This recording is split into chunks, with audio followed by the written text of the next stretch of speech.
मुर्दाबाद मुर्दाबाद। संविधानाची पायमल्ली करणारे भाजप सरकार मुर्दाबाद मुर्दाबाद। नहीं चलेगा, नहीं चलेगा, नहीं चलेगा। हिटलर बिटलर नहीं चला तो मोदी बीदी नहीं चलेगा। हम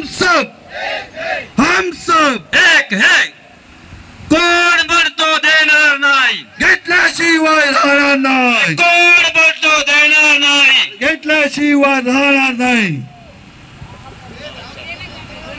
जनसुरक्षा विधेयक मागे घ्या, मागे घ्या, मागे घ्या, मागे घ्या, मागे घ्या। जन सुरक्षा विधेयक सरकारच्या करायचं काय? खाती डोकी वरती पाय, फडणवीस सरकारच्या करायचं काय? खाती डोकी वरती पाय, पिठारी सरकारचे करायचं काय? खाती डोकी वरती पाय, शेतकरी विरोधी सरकारचे करायचं काय? खाती डोकी वरती पाय, कामगार विरोधी सरकारचे करायचं काय? खाती डोकी वरती पाय, कामगार विरोधी सरकारचे करायचं काय? खाती डोकी वरती पाय, 50 खोके सरकारचे करायचं काय? खाती डोकी वरती पाय, 50 खोके सरकारचे करायचं काय? खाती डोकी वरती पाय, हुकुमशाही लढण्यासाठी करायचं काय? खाती डोकी वरती पाय, हुकुमशाही लढण्यासाठी सरकारचे करायचं काय? खाती डोकी वरती पाय, हुकुमशाही लढण्यासाठी सरकारचे करायचं काय? खाती डोकी वरती पाय। आवाज दो, हम एक हैं, आवाज दो, हम एक हैं। तानाशाही नहीं चलेगी, नहीं चलेगी, नहीं चलेगी, लोकशाही के देश में तानाशाही नहीं चलेगी, नहीं चलेगी, नहीं चलेगी, भाजप सरकार की दादागिरी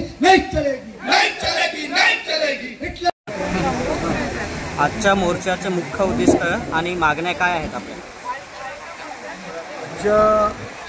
मोर्चाचं मुख्य उद्दिष्ट हे जे महाराष्ट्र सरकारने या आताच्या अर्थसंकल्पीय अधिवेशनामध्ये जे जनसुरक्षा विधेयक हे जे बिल आणलेलं आहे त्याच्या विरोधामध्ये आज संबंध डहाणू तालुक्यामध्ये आणि संपूर्ण पालघर जिल्ह्यामध्ये तहसील कार्यालय आणि प्रांत कार्यालयावर अशा प्रकारचे मोर्चा आयोजित केलेले आहे। हे जे बिल जे आहे, हे जे विधेयक आहे, हे विधेयक सरळ लोकशाहीवर आघात आहे, व्यक्ती स्वातंत्र्यावर आघात आहे। अर्बन नक्षल म्हणून हे जे विधेयक आणलेलं आहे, नेमकं खरं म्हणजे ह्या विधेयकामध्ये अर्बन हा शब्द कुठेच आलेला नाही।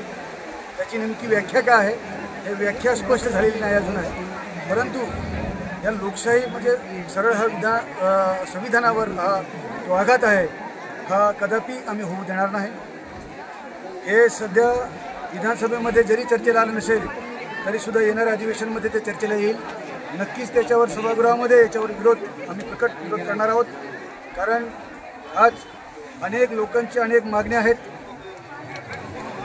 शेतकऱ्यांना पिकाला हमी भाव नाही, शेतकरी आत्महत्या करतोय, कामगारांचं किमान वेतन वाढत नाही, त्याचप्रमाणे शिक्षणाचं बाजारीकरण, पालघर जिल्ह्यामध्ये अनेक प्रकारचे प्रकल्प प्रोजेक्ट जात आहेत, त्याच्यामध्ये शेतकऱ्यांच्या ज्या जमिनी संपादित झालेल्या आहेत त्याची योग्य नुकसान भरपाई मिळत नाही।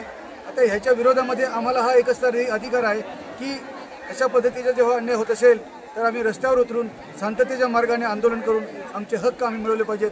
परंतु या विधेयकाच्या माध्यमातून आमची ही आंदोलनं चिरडण्याचे सरळ त्याच्यामध्ये दिसत आहेत आणि म्हणून या विधेयकाला आम्ही सभागृहामध्ये विरोध होईलच, परंतु बाहेरसुद्धा रस्त्यावर उतरून या विधेयकाला आम्ही विरोध करणार आहोत। आणि या अनुषंगाने आज या डहाणू तहसील कार्यालयावर सर्वच या भागातील संघटना, राजकीय पक्ष, याच्यामध्ये मार्क्सवादी कम्युनिस्ट पक्ष आहे, काँग्रेस पक्ष, राष्ट्रवादी आहे, कष्टकरी संघटना आहे, आदिवासी एकता परिषद आहे, आदिवासी भूमी सेना एकता परिषद आहे, त्याचप्रमाणे इतर ज्या सर्व संघटना, या सर्व संघटना एकत्र येऊन आज फार मोठा जनसमुदाय या डहाणू तहसील कार्यालयावर आलेला आहे। आम्ही आमचं निवेदन, या विधेयकाला आमचा विरोध आहे अशा प्रकारचं निवेदन आम्ही येथील तहसीलदार सुनील कोळी यांच्याकडे दिलेलं आहे। आणि हे जे आमचं निवेदन आहे हे महाराष्ट्राचे मुख्यमंत्री देवेंद्र फडणवीस साहेबांना हे निवेदन आपण द्यावं अशा प्रकारचे त्यांना आम्ही आज निवेदन देऊन त्यांनी विनंती केलेली आहे। त्यांनी या संपूर्ण जनतेच्या समोर येऊन त्यांनीसुद्धा हे सांगितलं का हे निवेदन आम्ही मुख्यमंत्र्यांपर्यंत पोहोचवू। या अनुषंगाने एकच उद्देश आहे की कोणत्याही परिस्थितीमध्ये हे विधेयक पुढे नेता कामा नये किंवा मंजूर करता कामा नये।